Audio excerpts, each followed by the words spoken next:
Обещали ему, что в общем-то, ваши проблемы растут оттуда, да, то есть вы оттуда, то есть это проблемы там надо искать.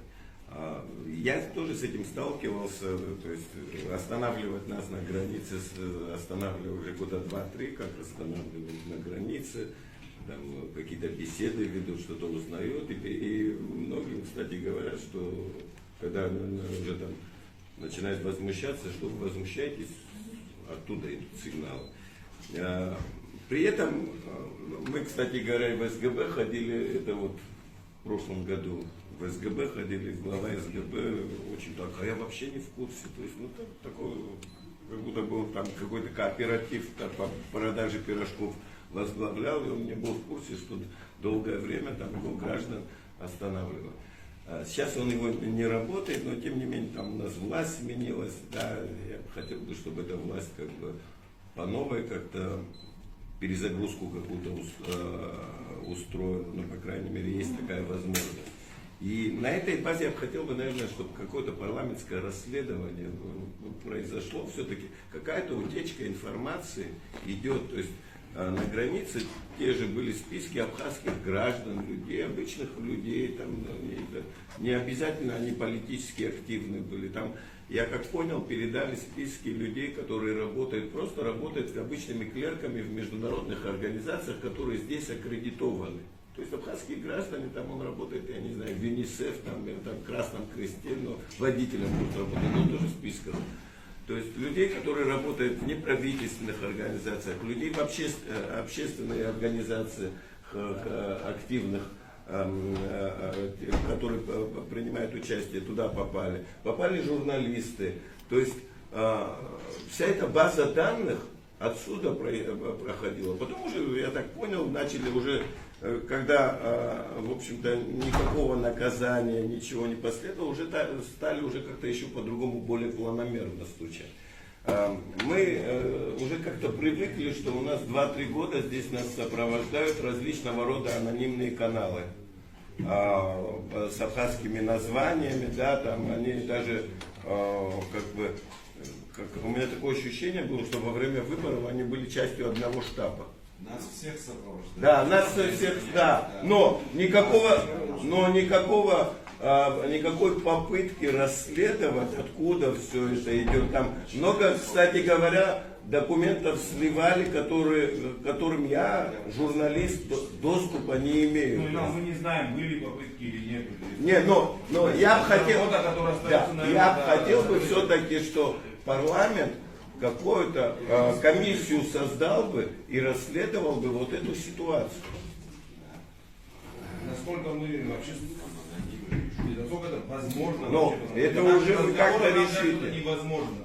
Ничего невозможно. Потому что у Абхазии нет таких технических средств, чтобы найти, откуда эти телеграм-каналы. Хорошо, а телеграм-каналов вы не найдете, но людей, которые там списки передавали. Вот сейчас у меня разбирательство будет в суде, я разговаривал с адвокатами, они говорят, ну там можно найти, говорит, документы, то есть вот то, что там они в сопроводиловке сделали, это должна быть сопроводиловка какой-то документации. Кто-то, видимо, какие-то бумаги на мое имя писал, наверное, отсюда тоже писали. Там это все всплывет.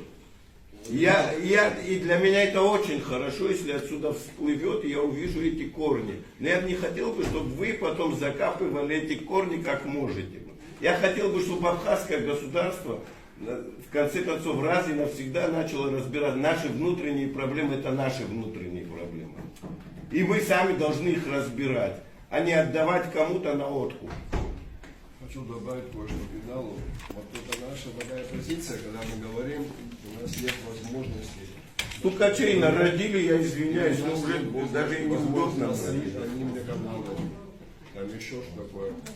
Понимаете, здесь есть нюансы. Может быть, важна не ваша возможность разрешить проблему и дойти до конца, а может быть важна ваша реакция, ваше внимание. Если вы создадите комиссию, например, по выявлению вот таких антиабхазских анонимных каналов, может вы их не найдете, этих людей, которые там находятся.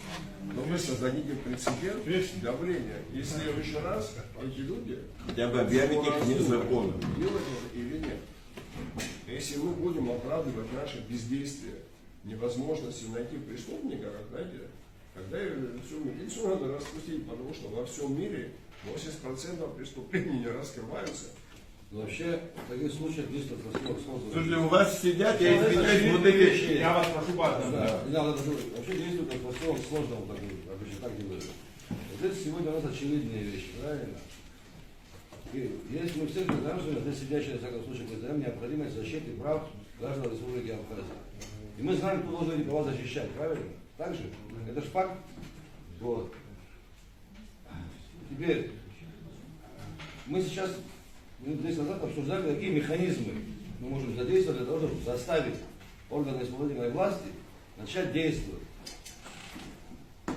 Вы говорите, что вы ожидаете? Чего я ожидаю, я скажу. Я ожидаю, я хочу видеть, что органы государственной власти Республики Абхазия, органы власти, исполнительной, законодательной, судебной, защищают интересы граждан Республики Абхазия и суверенитет Республики Абхазия. Вот чего я жду и чего я хочу. Начал действовать. Начали действовать. Я хочу осознавать, что они действуют искренне и в своей деятельности делают все возможное. Вот я бы хотел именно это увидеть. Что конкретные предложения? Можно я? Нет, подождите. Вот я, понимаете, мы все можем сказать, мы хотим, чтобы защищались права. Я вас почему прошу озвучивать конкретные предложения? Потому что здесь присутствуют, да, закончу. Потому что здесь присутствуют коллеги, которые, наверное, потом уже мы будем собираться отдельно, будут эти идеи уже озвучивать так, чтобы мы их формализовали или приняли какие-то меры. Поэтому прошу вас. Вопрос,